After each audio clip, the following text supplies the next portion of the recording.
আসসালামু আলাইকুম। চুলায় একটি প্যান বসিয়ে দিয়ে দিব রান্নার রেগুলার তেল। আর এখানে তেলটা দিব 1/3 কাপ পরিমাণ। এখন দিয়ে দিব আস্ত গরম মসলা। এখানে 4টি তেজপাতা, 2টি দারুচিনি, 4টি ছোট এলাচ, 1টি বড় এলাচ ও 1 চা চামচ পরিমাণ আস্ত জিরা দিয়ে একটু তেলে নেড়েচেড়ে দিয়ে দিব পেঁয়াজ কুচি। আর এখানে পেঁয়াজ কুচিটা দিয়েছি 2 কাপ পরিমাণ। এখন পেঁয়াজগুলোকে একটু নরম হওয়া পর্যন্ত ভেজে নেব। তো নরম হয়ে গেলে এ পর্যায়ে দিয়ে দিব গরুর মাংস। আর এখানে গরুর মাংসটা দিয়েছি 2 কেজি পরিমাণ।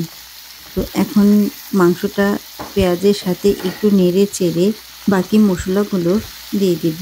তো প্রথমে দিব আদা রসুন বাটা। এখানে আদা রসুন বাটাটা দিয়েছি 1/3 কাপ পরিমাণ।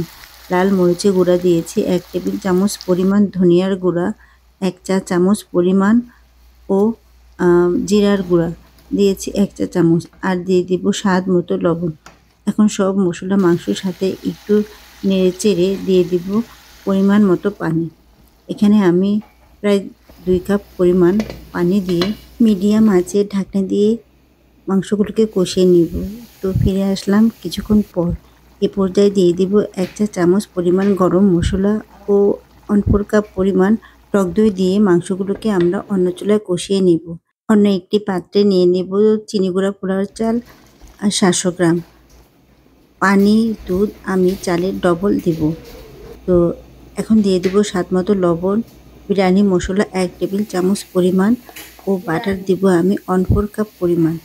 যেহেতু আমি বিফ বিরিয়ানি করার জন্য রাইসটা করছি, তাই আমি 80% চালটা ফুটিয়ে নেব।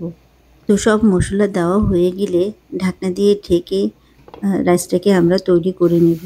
তো ফিরে আসলাম কিছুক্ষণ পর। যেহেতু এটাকে লেয়ার বিরিয়ানি করব, তো এখন রাইসগুলোকে একটু নেড়ে চেড়ে অর্ধেকটা রাইস আমি একটি পাত্রে তুলে নেব। প্রথম লেয়ারে আমি রাইস রাখবো, দ্বিতীয় লেয়ারে বিফগুলো দিব, আবার উপরে রাইস।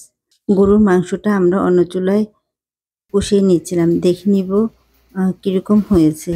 তো মাখো মাখো আছে, এটাই আমার রাইসের জন্য পারফেক্ট।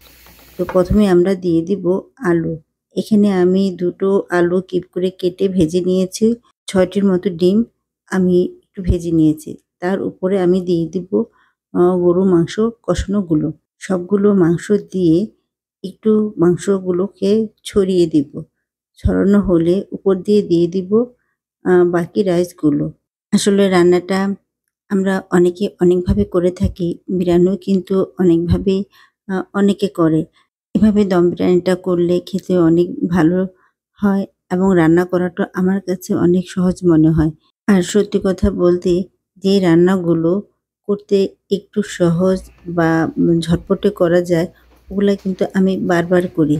বারবার অনেকভাবে অনেক রকমভাবে করে থাকি। তো বিরিয়ানির উপর দিক থেকে দিয়ে দিব কিছুটা বেরেস্তা। তারপর দিয়ে দিব ঘি।